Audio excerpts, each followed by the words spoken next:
ನಮಸ್ತೆ ವೀಕ್ಷಕರೇ, ನಾನು ಈ ದಿನ ಕೇವಲ 2 ಕಪ್ ಹಾಲು ಮತ್ತು ಉಳಿದಿರುವಂಥ ಬಿಸ್ಕೆಟ್ನಲ್ಲಿ ದಿಢೀರಾಗಿ ತುಂಬ ಸಾಫ್ಟ್ ಆದಂಥ ಬಾಯಲ್ಲಿಟ್ಟರೆ ಕರಗುವಂಥ ಸ್ವೀಟ್ ಮಾಡೋದು ಹೇಗೆ ಅಂತ ತೋರಿಸ್ಕೊಡ್ತಾ ಇದ್ದೀನಿ.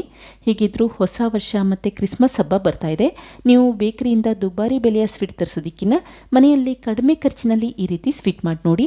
ಮಕ್ಕಳಿಗಂತೂ ತುಂಬಾ ಇಷ್ಟ ಆಗುತ್ತೆ, ಮತ್ತೆ ಮತ್ತೆ ಕೇಳ್ತಾ ಇರ್ತಾರೆ. ಹಾಗೆ ನಿಮಗೆ ಈ ವಿಡಿಯೋ ಇಷ್ಟ ಆದರೆ ಪ್ಲೀಸ್ ವಿಡಿಯೋನ ಲೈಕ್ ಮಾಡಿ ಮತ್ತು ಚಾನಲ್ಗೆ ಸಬ್ಸ್ಕ್ರೈಬ್ ಮಾಡಿ. ಈಗ ಸ್ವೀಟ್ ಮಾಡೋದು ಹೇಗೆ ಅಂತ ನೋಡ್ಕೊಳ್ಳೋಣ ಬನ್ನಿ. ಮೊದಲು ಟಿನ್ಗೆ ಬೇಕಿಂಗ್ ಪೇಪರ್ ಹಾಕಿದರೆ ಸ್ವಲ್ಪ ಬೆಣ್ಣೆ ಹಾಕಿ ನೀಟಾಗಿ ಸ್ಪ್ರೆಡ್ ಮಾಡ್ಕೊಳ್ತಾ ಇದ್ದೀನಿ. ಬೆಣ್ಣೆ ಇಲ್ಲ ಅಂತಂದರೆ ತುಪ್ಪ ಅಥವಾ ಎಣ್ಣೆ ಉಪಯೋಗಿಸಿ. ಹಾಗೆ ಈ ರೀತಿ ಬೇಕಿಂಗ್ ಪೇಪರ್ ಇಲ್ಲ ಅಂತಂದರೆ ಬಿಳಿಯದಾದ A4 ಶೀಟ್ನ ಉಪಯೋಗಿಸ್ಕೊಳ್ಳಿ ಅಷ್ಟೇ. ಈಗ ನಾನಿಲ್ಲಿ ಉಳಿದಿರುವಂಥ ಬಿಸ್ಕೆಟ್ಗಳನ್ನ ತೆಗೆದಿಟ್ಕೊಂಡಿದ್ದೀನಿ. 10 ರಿಂದ 15 ಬಿಸ್ಕೆಟ್ಗಳನ್ನ ಉಪಯೋಗಿಸಿದ್ರೆ ಸಾಕು. ಹಾಗೆ ನಾನಿಲ್ಲಿ 3 ವಿಧವಾದ ಬಿಸ್ಕೆಟ್ನ ಉಪಯೋಗಿಸ್ಕೊಂಡಿದ್ದೀನಿ. ನೀವು ಇದೇ ರೀತಿ 3 ವಿಧವಾದ ಬಿಸ್ಕೆಟ್ನೇ ಉಪಯೋಗಿಸ್ಬೇಕು ಅಂತೀನಿಲ್ಲ. 1 ವಿಧವಾದ ಅಥವಾ 2 ವಿಧವಾದ ಬಿಸ್ಕೆಟ್ನು ಕೂಡ ಉಪಯೋಗಿಸಬಹುದು. ಈಗ ಈ ಕಟ್ ಮಾಡಿರುವಂಥ ಬಿಸ್ಕೆಟ್ ಪೀಸಸ್ಗಳನ್ನ ಒಂದು ಮಿಕ್ಸಿ ಜಾರ್ಗೆ ಹಾಕ್ಕೊಂಡಿದ್ದೀನಿ. ಮಿಕ್ಸಿ ಜಾರಿನಲ್ಲಿ ನೀರಿನಂಶ ಇರಬಾರ್ದು, ಆ ರೀತಿ ಬಟ್ಟೆಯಲ್ಲಿ ಕ್ಲೀನ್ ಮಾಡಿಕೊಂಡು ನಂತರ ಬಿಸ್ಕೆಟ್ನ ಪುಡಿ ಮಾಡಿಟ್ಕೊಳ್ಳಿ. ನೋಡಿ, ಆದಷ್ಟು ಬಿಸ್ಕೆಟ್ನ ಈ ರೀತಿ ನುಣ್ಣಗೆ ಪುಡಿ ಮಾಡಿಟ್ಕೊಳ್ಳಿ. ಈಗ ಈ ಪುಡಿ ಮಾಡಿರುವಂಥ ಬಿಸ್ಕೆಟ್ನ ಒಂದು ಬೌಲ್ಗೆ ಎತ್ತಿಟ್ಕೊಂಡಿದ್ದೀನಿ. ನಂತರ 1 ಟೇಬಲ್ ಸ್ಪೂನಷ್ಟು ಬಿಸಿ ಮಾಡಿ ತಣ್ಣಗಿರುವಂಥ ಹಾಲನ್ನು ಹಾಕಿ ಮಿಕ್ಸ್ ಮಾಡಿಟ್ಕೊಳ್ಳಿ. ಹಾಲು ಸುಡ್ತಾ ಇರಬಾರ್ದು, ತಣ್ಣಗಾದ ನಂತರ ಅಷ್ಟೇ ಬಿಸ್ಕೆಟ್ ಪುಡಿಗೆ ಹಾಕಿ ಮಿಕ್ಸ್ ಮಾಡಿಟ್ಕೊಳ್ಳಿ. ನೋಡಿ, ಹಾಲು ಈ ರೀತಿ ಬಿಸ್ಕೆಟ್ ಪುಡಿಯಲ್ಲಿ ಎಲ್ಲ ಕಡೆ ಬೆರಿಬೇಕು, ಆ ರೀತಿ ಮಿಕ್ಸ್ ಮಾಡಿಟ್ಕೊಳ್ಳಿ.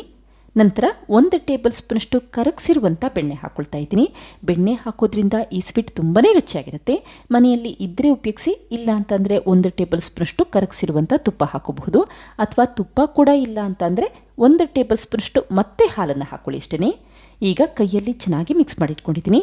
ನೋಡಿ, ಈ ರೀತಿ ಮುಷ್ಟಿ ಹಿಡಿದ್ರೆ ಉಂಡೆ ಕಟ್ಟಲಿಕ್ಕಾಗಬೇಕು ಅಷ್ಟು ಪ್ರಮಾಣದಲ್ಲಿ ಹಾಲು ಅಥವಾ ಬೆಣ್ಣೆ ಉಪಯೋಗಿಸಿ. ಈಗ ಮಿಶ್ರಣ ರೆಡಿಯಾಗಿದೆ. ಇದನ್ನೀಗ ತಕ್ಷಣ ಟಿನ್ಗೆ ಹಾಕ್ಕೊಳ್ತಾ ಇದ್ದೀನಿ.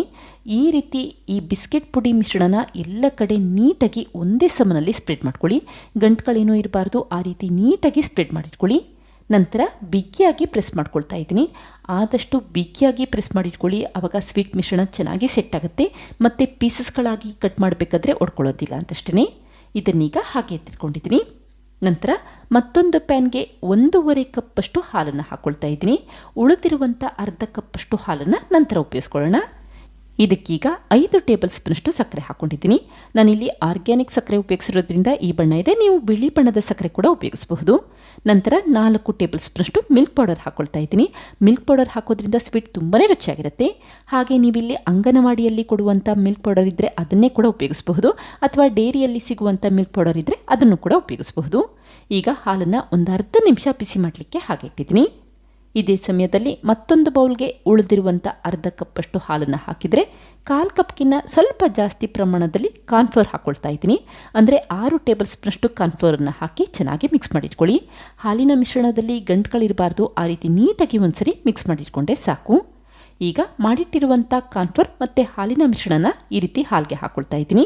ಹಾಗೆ ಉರಿನ ಲೋ ಫ್ಲೇಮಲ್ಲಿ ಇಟ್ಕೊಂಡು ಕಂಟಿನ್ಯೂಸ್ ಆಗಿ ಮಿಕ್ಸ್ ಮಾಡ್ಕೊಳ್ತಾನೆ ಇರಿ. ಆವಾಗ ಈ ಸ್ವೀಟ್ ಮಿಶ್ರಣದಲ್ಲಿ ಗಂಟುಗಳಾಗೋದಿಲ್ಲ ಮತ್ತು ಸ್ವೀಟ್ ಕೂಡ ಪರ್ಫೆಕ್ಟಾಗಿ ಬರುತ್ತೆ ಅಂತಷ್ಟೇ. 1-2 ನಿಮಿಷ ಮಿಕ್ಸ್ ಮಾಡಿಟ್ಕೊಂಡ್ರೆ ಸಾಕು, ಮಿಶ್ರಣ ಬೇಗ ಗಟ್ಟಿ ಆಗಲಿಕ್ಕೆ ಶುರುವಾಗುತ್ತೆ. ನೋಡಿ, ಈ ರೀತಿ ಗಂಜಿ ರೀತಿ ಆಗಬೇಕು, ಅಲ್ಲಿವರೆಗೂ ಮಿಕ್ಸ್ ಮಾಡ್ಕೊಳ್ತಾನೆ ಇರಿ. ಕೊನೆಯದಾಗಿ 1 ಟೇಬಲ್ ಸ್ಪೂನಷ್ಟು ಬೆಣ್ಣೆ ಹಾಕ್ಕೊಳ್ತಾ ಇದ್ದೀನಿ. ಬೆಣ್ಣೆ ಇದ್ದರೆ ಉಪಯೋಗಿಸಿ, ಇಲ್ಲ ಅಂತಂದರೆ ತುಪ್ಪನೇ ಹಾಕೋಬಹುದು. ಈಗ ಮತ್ತೆ ಒಂದ್ಸರಿ ಮಿಕ್ಸ್ ಮಾಡ್ಕೊಳ್ತಾ ಇದ್ದೀನಿ. ಈ ಬೆಣ್ಣೆ ಈ ಸ್ವೀಟ್ ಮಿಶ್ರಣದಲ್ಲಿ ಎಲ್ಲ ಕಡೆ ಬೆರಿಬೇಕು, ಆ ರೀತಿ ಒಂದ್ಸರಿ ಮಿಕ್ಸ್ ಮಾಡಿಟ್ಕೊಳ್ಳಿ. ಹಾಗೆ 1-2 ಹನಿಯಷ್ಟು ವೆನಿಲ್ಲಾ ಎಸೆನ್ಸ್ನ ಹಾಕ್ಕೊಳ್ತಾ ಇದ್ದೀನಿ. ಈ ರೀತಿ ವೆನಿಲ್ಲಾ ಎಸೆನ್ಸ್ ಹಾಕೋದ್ರಿಂದ ಫ್ಲೇವರ್ ಚೆನ್ನಾಗಿ ಬರುತ್ತೆ. ಇದ್ದರೆ ಉಪಯೋಗಿಸಿ, ಇಲ್ಲ ಅಂತಂದರೆ 1/4 ಟೀ ಸ್ಪೂನಷ್ಟು ಏಲಕ್ಕಿ ಪುಡಿ ಕೂಡ ಉಪಯೋಗಿಸಬಹುದು. ಈಗ ಒಂದ್ಸರಿ ಚೆನ್ನಾಗಿ ಮಿಕ್ಸ್ ಮಾಡಿಟ್ಕೊಂಡ್ರೆ ಸಾಕು, ಸ್ವೀಟ್ ಮಿಶ್ರಣ ರೆಡಿಯಾಗುತ್ತೆ. ನೋಡಿ, ಈ ರೀತಿ ಗಂಜಿ ರೀತಿ ಆಗಿದ್ದರೆ ಸಾಕು, ತಕ್ಷಣವೇ ಸ್ಟವ್ ಆಫ್ ಮಾಡ್ಕೊಳ್ಳಿ. ಕೇವಲ 5 ನಿಮಿಷದಲ್ಲಿ ಈ ಹಾಲಿನ ಮಿಶ್ರಣ ಬೇಗ ಬೆಂದ್ಬಿಡುತ್ತೆ. ಹಾಗೆ ಈ ಹಾಲಿನ ಮಿಶ್ರಣ ಬಿಸಿ ಇರಬೇಕಾದ್ರೆ ಟಿನ್ಗೆ ಹಾಕೊಳ್ಳಿ. ನಂತರ ನಿಧಾನಕ್ಕೆ ಒಂದೇ ಸಮನಲ್ಲಿ ಸ್ಪ್ರೆಡ್ ಮಾಡ್ಕೊಳ್ತಾ ಇದ್ದೀನಿ, ಆವಾಗ ಸ್ವೀಟ್ ನೋಡಲಿಕ್ಕೂ ಕೂಡ ಚೆನ್ನಾಗಿ ಕಾಣುತ್ತೆ ಅಂತಷ್ಟೇ. ಕೊನೆಯದಾಗಿ ಸ್ವಲ್ಪ ಡೆಸಿಕೇಟೆಡ್ ಕೊಕೊನಟ್ನ ಎಲ್ಲ ಕಡೆ ಸ್ಪ್ರೆಡ್ ಮಾಡ್ಕೊಳ್ತಾ ಇದ್ದೀನಿ. ಡೆಸಿಕೇಟೆಡ್ ಕೊಕೊನಟ್ ಅಂದರೆ ಇನ್ನೇನು ಅಲ್ಲ, ಹಸಿ ತೆಂಗಿನಕಾಯಿ ತುರಿನ 2 ನಿಮಿಷ ಸಣ್ಣ ಉರಿಯಲ್ಲಿಟ್ಟು ಹುರಿದಿಟ್ಕೊಳ್ಳಿ. ತೆಂಗಿನಕಾಯಿ ತುರಿಯಲ್ಲಿರುವಂಥ ನೀರಿನಂಶ ಡ್ರೈ ಆದರೆ ಸಾಕು, ಅದೇ ಡೆಸಿಕೇಟೆಡ್ ಕೊಕೊನಟ್. ಈ ರೀತಿ ಡೆಸಿಕೇಟೆಡ್ ಕೊಕೊನಟ್ ಉಪಯೋಗಿಸೋದು ಆಪ್ಷನಲ್, ನೋಡಲಿಕ್ಕೆ ಚೆನ್ನಾಗಿ ಕಾಣುತ್ತೆ, ಸ್ವೀಟ್ ಇನ್ನೂ ರುಚಿಯಾಗಿರುತ್ತೆ ಅಂತಷ್ಟೇ ಉಪಯೋಗಿಸ್ಕೊಂಡಿದ್ದೀನಿ. ಬೇಕಿದ್ದರೆ ಉಪಯೋಗಿಸಿ, ಬೇಡ ಅಂತಂದರೆ ಹಾಕಲಿಲ್ಲ ಅಂದರೂ ಕೂಡ ನಡೆಯುತ್ತೆ. ಈಗ ಈ ಸ್ವೀಟ್ನ 10 ನಿಮಿಷ ಫ್ರೀಸರಲ್ಲಿಟ್ಟು ಸೆಟ್ ಆಗಲಿಕ್ಕೆ ಹಾಗೆ ಇಟ್ಟಿದ್ದೀನಿ. ಸ್ವೀಟ್ ಚೆನ್ನಾಗಿ ಗಟ್ಟಿಯಾದ ನಂತರ ನಿಧಾನಕ್ಕೆ ಟಿನ್ನಿಂದ ಹೊರಗಡೆ ಎತ್ತಿಟ್ಕೊಳ್ಳಿ. ನೋಡಿ, ಈ ರೀತಿ ಟಿನ್ ಇದ್ದರೆ ಉಪಯೋಗಿಸಿ, ಇಲ್ಲ ಅಂತಂದರೆ ಯಾವುದಾದ್ರೂ ಸ್ಟೀಲ್ ಬಾಕ್ಸ್ನ ಉಪಯೋಗಿಸ್ಕೊಳ್ಳಿ. ಹಾಗೆ ಫ್ರೀಝರಲ್ಲಾದರೆ ಕೇವಲ 10 ನಿಮಿಷ ಇಟ್ಟರೆ ಸಾಕು, ಸ್ವೀಟ್ ಚೆನ್ನಾಗಿ ಗಟ್ಟಿಯಾಗುತ್ತೆ. ಫ್ರಿಜ್ಜಲ್ಲಾದರೆ ಅರ್ಧ ಗಂಟೆ ಹಾಗೆ ಇಟ್ಬಿಡಿ. ಅಕಸ್ಮಾತ್ ಮನೆಯಲ್ಲಿ ಫ್ರಿಜ್ ಇಲ್ಲ ಅಂತಂದರೆ ತೊಂದರೆ ಇಲ್ಲ. ಈ ಸ್ವೀಟ್ ಚೆನ್ನಾಗಿ ತಣ್ಣಗಾಗಬೇಕು, ಅಲ್ಲಿವರೆಗೂ ಹೊರಗಡೆ ಇಟ್ಟು ನಂತರ ಈ ರೀತಿ ಚಾಕುಲಿ ಕಟ್ ಮಾಡಿಟ್ಕೊಳ್ಳಿ. ನೋಡಿ ಸ್ವೀಟ್ ಎಷ್ಟು ಪರ್ಫೆಕ್ಟಾಗಿ ಬಂದಿದೆ ಅಂತ ಗೊತ್ತಾಗ್ತಾ ಇದೆ, ಹಾಗೆ ತುಂಬಾ ರುಚಿಯಾಗಿರುತ್ತೆ. ಈಗ ಕೊನೆಯದಾಗಿ ಚೆರಿಯಿಂದ ಡೆಕೋರೇಟ್ ಮಾಡ್ಕೊಳ್ತಾ ಇದ್ದೀನಿ, ಆವಾಗ ಸ್ವೀಟ್ ನೋಡಲಿಕ್ಕೆ ಇನ್ನೂ ಚೆನ್ನಾಗಿ ಕಾಣುತ್ತೆ. ನೋಡಿ ಸ್ವೀಟ್ ಎಷ್ಟು ಸಾಫ್ಟಾಗಿ ಕಟ್ ಆಗ್ತಾ ಇದೆ ಮತ್ತು ಬಾಯಲ್ಲಿಟ್ಟರೆ ಕರಗೋ ಹಾಗೆ ಇರುತ್ತೆ. ಹೇಗಿದ್ದರೂ ಕ್ರಿಸ್ಮಸ್ ಹಬ್ಬ ಮತ್ತು ಹೊಸ ವರ್ಷ ಬರ್ತಾ ಇದೆ. ಹಬ್ಬಕ್ಕೆ ಈ ರೀತಿ ಮನೆಯಲ್ಲೇ ಕಡಿಮೆ ಖರ್ಚಿನಲ್ಲಿ ಸ್ವೀಟ್ ಮಾಡಿ ನೋಡಿ, ಮಕ್ಕಳಿಗಂತೂ ತುಂಬಾ ಇಷ್ಟ ಆಗುತ್ತೆ. ನೋಡುತ್ತಿರಲ್ಲ ಫ್ರೆಂಡ್ಸ್, ಎಷ್ಟು ಸುಲಭವಾಗಿ ಉಳಿದಿರುವಂಥ ಬಿಸ್ಕೆಟ್ ಮತ್ತು ಕೇವಲ 2 ಕಪ್ಪಷ್ಟು ಹಾಲಿನಲ್ಲಿ ಯಾವ ರೀತಿ ಸ್ವೀಟ್ ಮಾಡಿದೆ ಅಂತ ಗೊತ್ತಾಯ್ತಲ್ವಾ?